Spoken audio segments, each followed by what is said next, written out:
Who would win in a fight between a silverback gorilla and a leopard? Okay, so what makes gorillas fascinating to us? Perhaps it is because they are our evolutionary cousins, or perhaps it is because they have a high IQ among animals. All of those things are somewhat accurate, but only one animal, the African leopard, has the ability to influence a gorilla's face. Yes, an old-fashioned natural rivalry.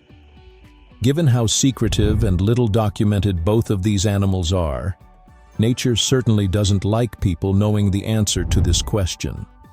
In any case, it's time to settle this argument between silverback gorillas and leopards once and for all, using facts and sound scientific reasoning. Unlike the tiger-grizzly dispute, this is not a one-sided discussion. Although the fight is quite evenly matched, there is a winner for reasons I will go into in this video. Let's set the scene. An African leopard and a silverback gorilla will engage in this hypothetical battle. We'll suppose that both creatures are furious and will fight to the very end, so they won't back down. There's no arguing that a leopard can ambush or surprise the gorilla, because we'll believe that this is a head-on battle. Okay, so we've established some ground rules.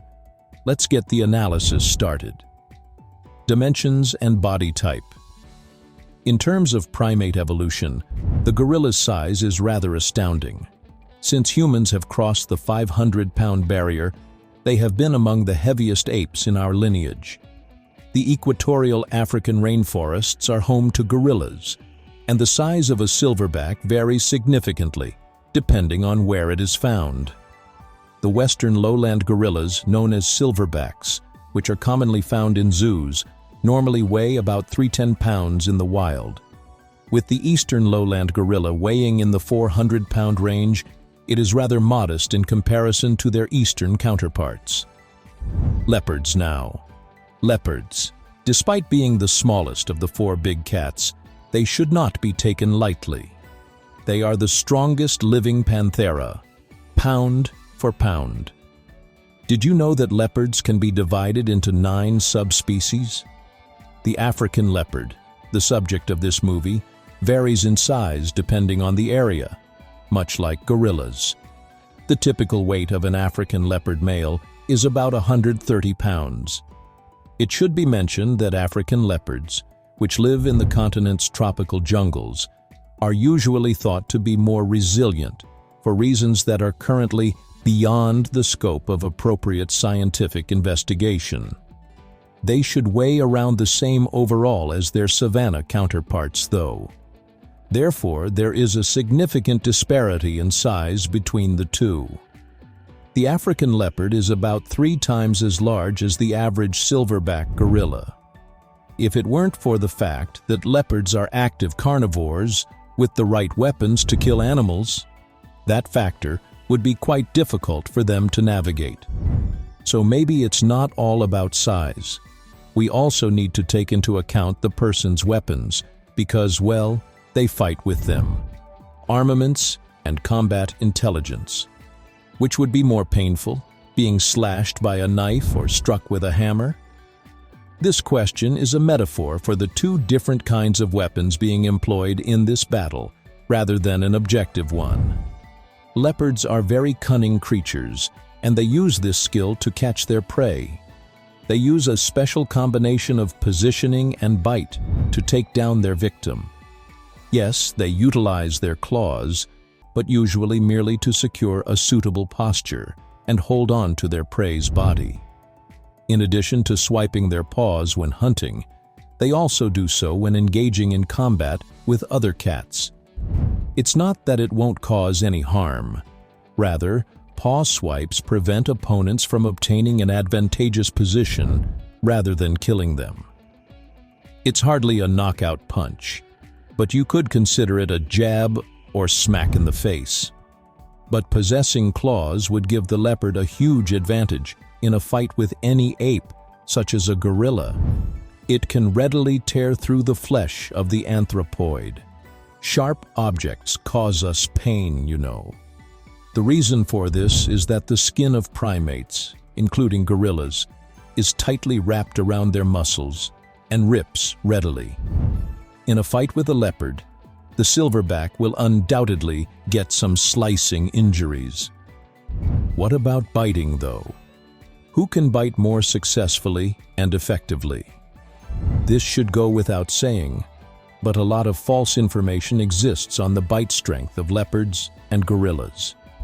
To comprehend each animal's capabilities, we must first examine its cranium. The skulls of the typical male African leopard and mountain silverback gorilla are currently visible on screen. The gorilla has a larger skull, particularly in the cranial area, as you can see.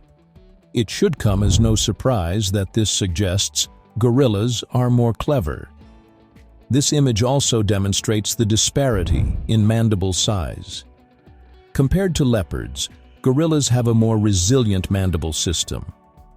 Although this should theoretically suggest that silverbacks should bite harder, this isn't the case for several reasons. To begin with, how powerful do you believe a gorilla's bite to be?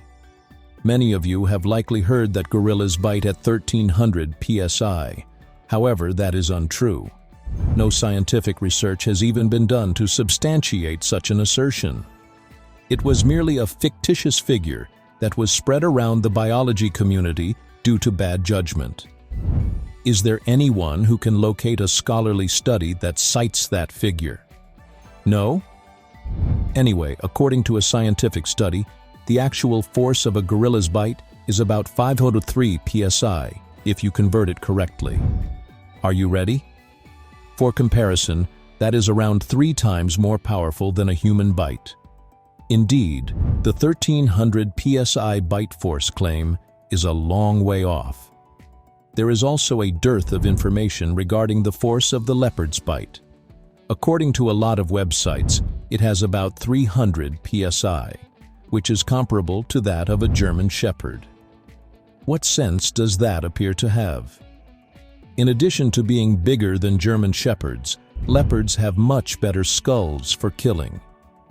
Based on accurate unit conversion and true scientific data, the average biting force of a leopard is around 458 psi. This indicates that while the bite forces of a gorilla and a leopard are comparable, the harm they cause is not. Other considerations include the shape of the skull and dental health. The mouths of gorillas are squeezed against their faces and are comparatively flat. Additionally, their teeth are designed to consume vegetation rather than tear flesh. They are also more brittle than leopards due to their big canines. This is due to the fact that they are employed to intimidate people.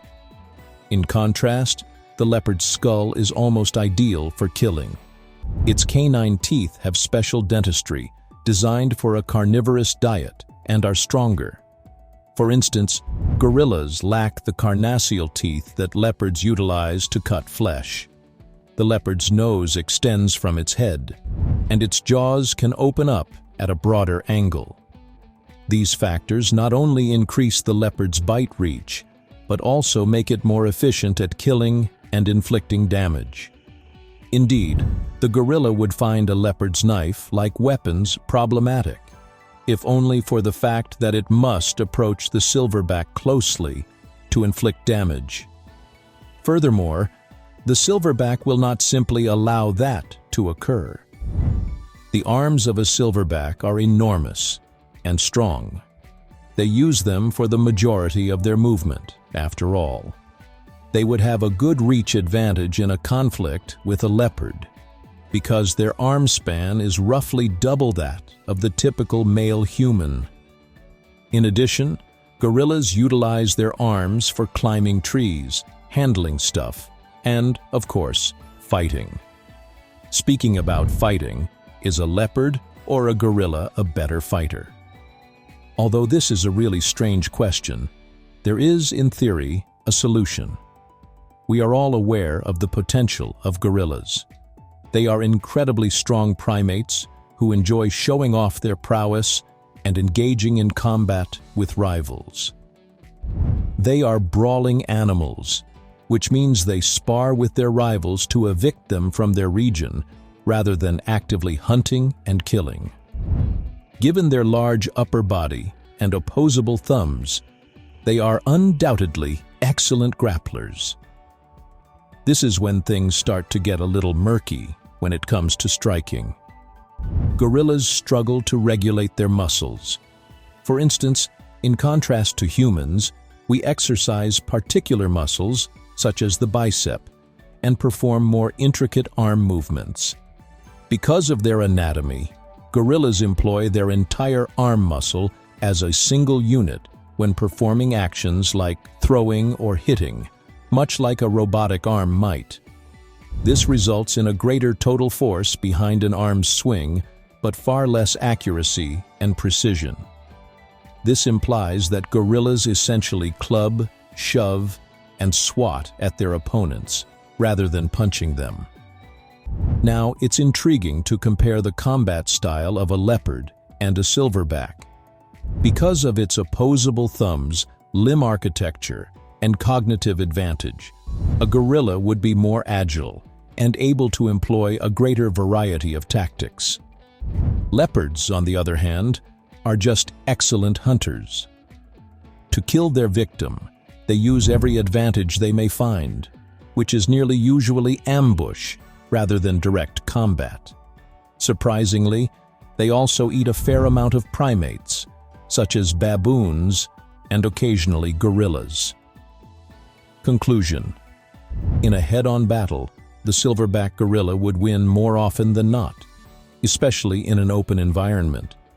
It is simply too large, too strong, and too durable for the leopard to overcome consistently in a direct fight. However, this victory would not be easy, and the gorilla would likely bear significant injuries. Don't forget to like, subscribe, and drop a comment below. We'd love to hear your thoughts, and stay tuned for more content.